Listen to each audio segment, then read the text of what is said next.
नमस्कार दोस्तों, basics of stock market series के इस फोर्थ एपिसोड में आपका स्वागत है। दोस्तों, इस सीरीज में हम स्टॉक का फंडामेंटल एनालिसिस करना सीख रहे हैं और आप भी अगर स्टॉक का फंडामेंटल एनालिसिस करना सीखना चाहते हैं तो इस सीरीज को ज्वाइन कर सकते हैं। दोस्तों, इस सीरीज में इससे पहले 3 वीडियो आ चुके हैं। अगर आपने उन वीडियोज को नहीं देखा है तो उन वीडियोज को जरूर देखें, उसमें आपको बहुत कुछ नया सीखने को मिलेगा और फंडामेंटल एनालिसिस में आपको बहुत ही ज़्यादा हेल्प मिलने वाली है।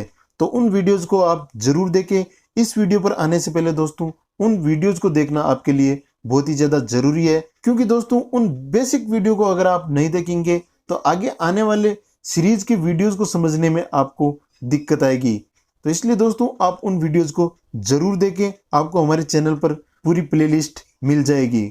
अगर आप दोस्तों स्टॉक का टेक्निकल एनालिसिस करना सीखना चाहते हैं तो भी टेक्निकल एनालिसिस की शुरुआत भी इस चैनल पर कर दी है और उसका भी एक वीडियो आ चुका है। अगर आप वो भी देखना चाहते हैं तो हमारे चैनल पर विजिट करके देख सकते हैं। आगे आने वाले सीरीज का कोई भी वीडियो आपसे मिस ना हो, इसके लिए दोस्तों आप हमारे इस चैनल को सब्सक्राइब कर ले, साथ में उस बेल आइकन को प्रेस कर दीजिए ताकि कोई भी वीडियो आपसे मिस ना हो और आपको प्रत्येक वीडियो का नोटिफिकेशन मिलता रहे। तो चलिए दोस्तों शुरू करते हैं वीडियो को। आज की वीडियो में दोस्तों हम बहुत ही इंपॉर्टेंट रेशियोज को डिस्कस करेंगे, जिनमें हम एसेट टर्नओवर रेशियो को डिस्कस करेंगे, कैश साइकिल या कैश कन्वर्जन रेशियो को डिस्कस करेंगे, अकाउंट पेएबल टर्नओवर रेशियो को डिस्कस करेंगे और अकाउंट रिसीवेबल टर्नओवर रेशियो को डिस्कस करेंगे। तो ये बहुत ही ज़्यादा इंपॉर्टेंट रेशियो है दोस्तों। आपको इन्वेस्टिंग करने से पहले इन रेशियोज को भी एक बार जरूर देखना चाहिए। अगर आप वैल्यू इन्वेस्टिंग करना चाहते हैं तो आपको ये पूरी सीरीज देखनी पड़ेगी, पूरा फंडामेंटल एनालिसिस करना सीखना पड़ेगा। दोस्तों मैं बार बार कहता हूं कि आपको एक वीडियो को देखकर इन्वेस्टिंग के लिए इन्फ्लुएंस नहीं होना है, आपको पूरी सीरीज देखनी है। पूरे वीडियो देखने के बाद ही आप किसी भी स्टॉक को फंडामेंटली एनालाइज कर पाएंगे। दोस्तों इस सीरीज में जो भी वीडियो आए हैं वो आपके लिए बहुत ज़्यादा इंपॉर्टेंट जरूर है, लेकिन दोस्तों एक वीडियो के आधार पर आप इन्वेस्टिंग ना करें।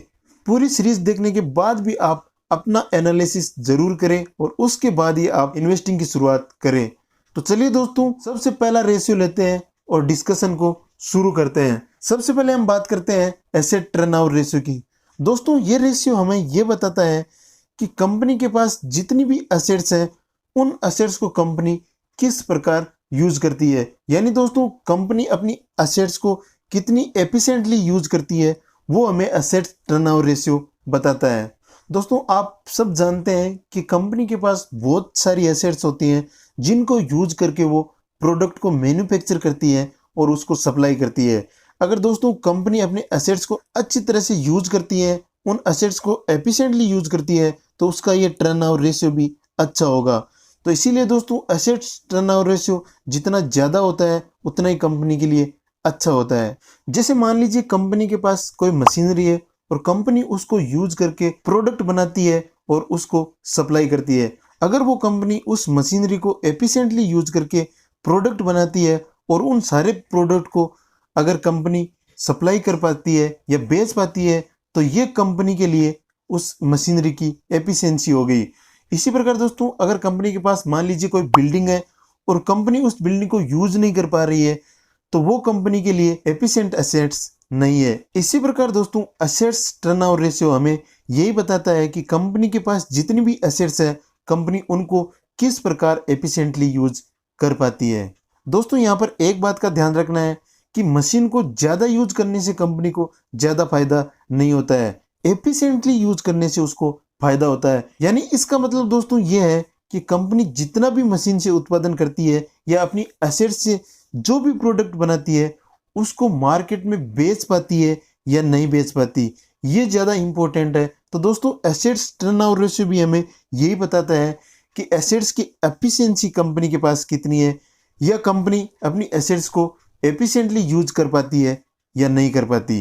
एसेट्स टर्नओवर रेशियो जितना अधिक होता है उतना ही कंपनी के लिए अच्छा होता है। अब हम बात करते हैं दोस्तों कि एसेट्स टर्नओवर रेशियो कैलकुलेट कैसे होता है। तो एसेट्स टर्नओवर रेशियो कैलकुलेट करने के लिए नेट सेल्स को डिवाइड करना पड़ता है एवरेज टोटल एसेट्स से। एवरेज टोटल एसेट्स कैसे मिलती है? तो एवरेज टोटल एसेट्स हमें मिलती है ओपनिंग एसेट्स क्लोजिंग एसेट्स को ऐड करना है और उसको 2 से डिवाइड कर देना है। लेकिन दोस्तों आपके लिए फॉर्मूला इंपॉर्टेंट नहीं है, क्योंकि ये रेशियो आपको जब आप कंपनी की डिटेल्स देखोगे तो कैलकुलेट किया हुआ मिलेगा। इसलिए दोस्तों यहाँ पर जो आपके लिए इंपॉर्टेंट है कि एसेट्स टर्नओवर रेशियो कितना होना चाहिए, या आप अगर इन्वेस्टिंग करते हैं तो एसेट्स टर्नओवर रेशियो को भी जरूर देखें। इसके बाद दोस्तों आगे बढ़ते हैं और बात करते हैं कैश साइकिल की या कैश कन्वर्जन रेशियो की। अब दोस्तों कैश कन्वर्जन रेशियो या कैश साइकिल क्या होती है? तो कोई भी कंपनी जब कोई प्रोडक्ट बनाती है तो उसके लिए दोस्तों उसे काफ़ी सारे खर्चे करने पड़ते हैं या काफ़ी सारे एक्सपेंसेस करने पड़ते हैं। जैसे उसे रॉ मटेरियल खरीदना पड़ता है, लेबर लगानी पड़ती है, मार्केटिंग करनी पड़ती है, उस प्रोडक्ट को बनाने में फिक्स कॉस्ट भी लगती है, अदर एक्सपेंसेस भी लगते हैं। तब जाकर दोस्तों एक प्रोडक्ट बनता है और मार्केट में सेल के लिए आता है। इस प्रकार दोस्तों कोई भी कंपनी कोई भी मैन्युफैक्चरिंग यूनिट प्रोडक्ट बनाती है तो ये प्रोसेस उसको फॉलो करनी पड़ती है। और दोस्तों प्रोडक्ट बनने के बाद ये तो होता नहीं है कि हाथों हाथ वो प्रोडक्ट बिक जाता है, उसको बेचने में भी समय लगता है। तो इस प्रकार दोस्तों प्रोडक्ट को बनाने से लेकर बेचने तक जो समय लगता है उसको ही कैश साइकिल बोला जाता है। कोई कंपनी खर्चा करके प्रोडक्ट बनाती है और उसको बेचती है, तब जाकर उस कॉस्ट की रिकवरी हो पाती है और उसको कुछ प्रॉफिट हो पाता है। तो इस प्रोसेस में जितना भी समय लगता है उसको ही कैश साइकिल बोला जाता है।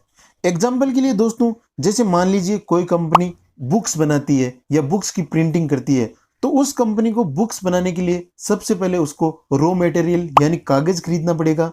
उसके बाद उसे प्रोसेसिंग में ले जाना पड़ेगा, उस कागज को उस पर प्रिंटिंग करनी पड़ेगी, फिर वो फिनिश्ड प्रोडक्ट बनकर सेल के लिए आएगा।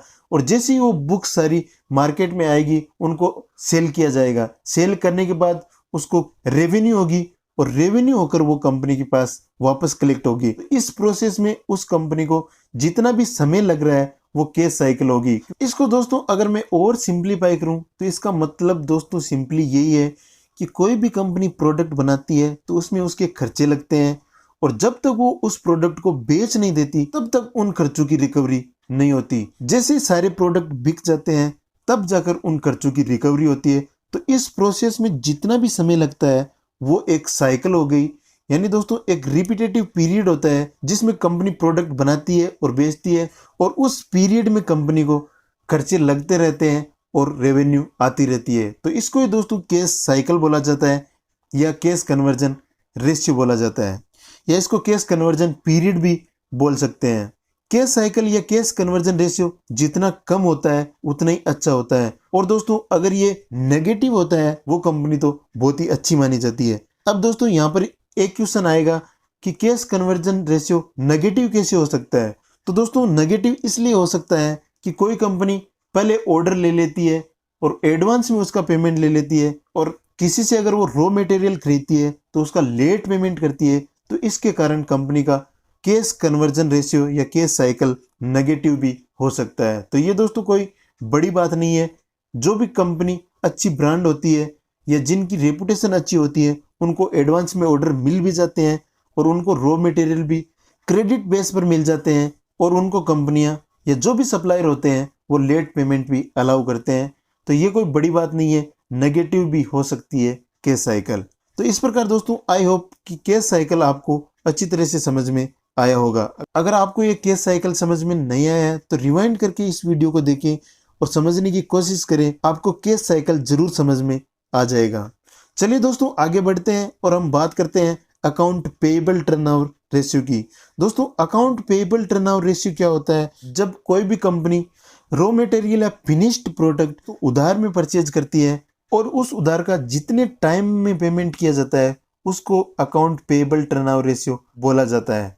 यानी दोस्तों ये एक प्रकार का लिक्विडिटी रेशियो है, और ये कंपनी की लिक्विडिटी की कैपेसिटी को बताता है कि कंपनी के पास उधार को पे करने के लिए कितनी कैपेसिटी अवेलेबल है, कंपनी का कैश फ्लो कैसा है जिसके आधार पर वो अपने क्रेडिटर्स को पेमेंट कर पाती है, या कंपनी कितनी एफिशिएंटली अपने क्रेडिटर्स को पेमेंट कर पाती है। यानी दोस्तों ये रेशियो हमें यही बताता है कि कंपनी की लिक्विडिटी कैसी है और कंपनी अपने क्रेडिटर्स को पेमेंट करने में कितना सक्षम है।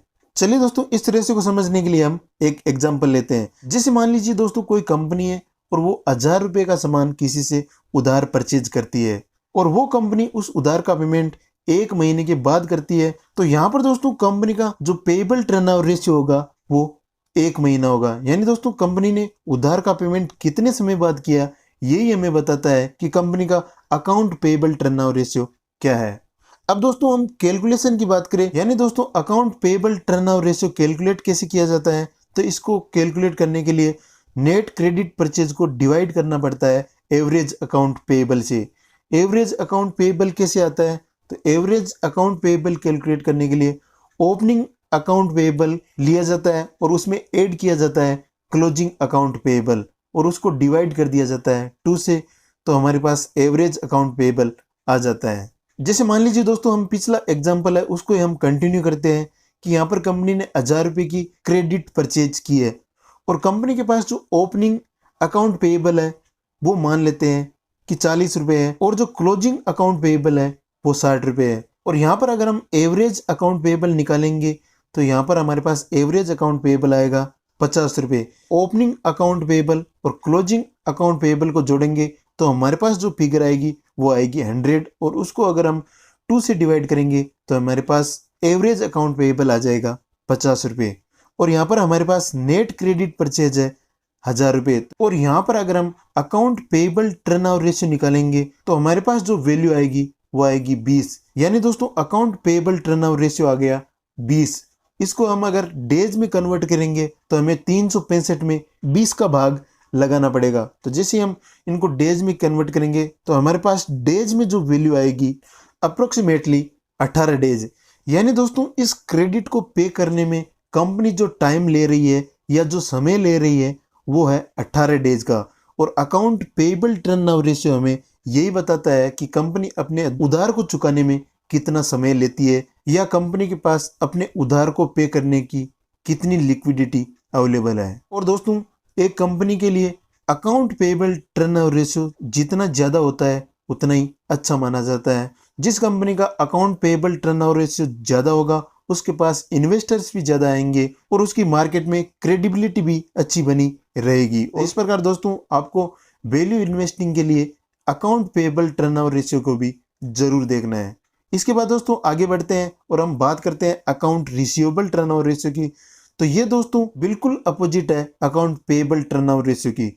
यहाँ पर दोस्तों कंपनी जो भी क्रेडिट सेल करती है उसका कलेक्शन कितने दिनों में कर पाती है यही हमें बताता है अकाउंट रिसीवेबल टर्नओवर रेशियो। जैसे मान लीजिए दोस्तों कोई कंपनी 1000 रुपये का सामान बेचती है और उस उधार का कलेक्शन वो 30 दिनों में कर लेती है, तो यहाँ पर दोस्तों जो अकाउंट रिसीवेबल टर्नओवर रेशियो होगा वो इन डेज में 30 दिन होगा।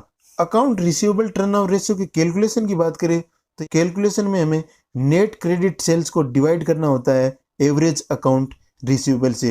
एवरेज अकाउंट रिसीवेबल कैसे आएगा, तो एवरेज अकाउंट रिसीवेबल को कैलकुलेट करने के लिए हमें ओपनिंग अकाउंट रिसीवेबल लेना है, उसमें हमें ऐड करना है क्लोजिंग अकाउंट रिसीवेबल और उसको 2 से डिवाइड कर देना है, तो हमारे पास आ जाएगा एवरेज अकाउंट रिसीवेबल।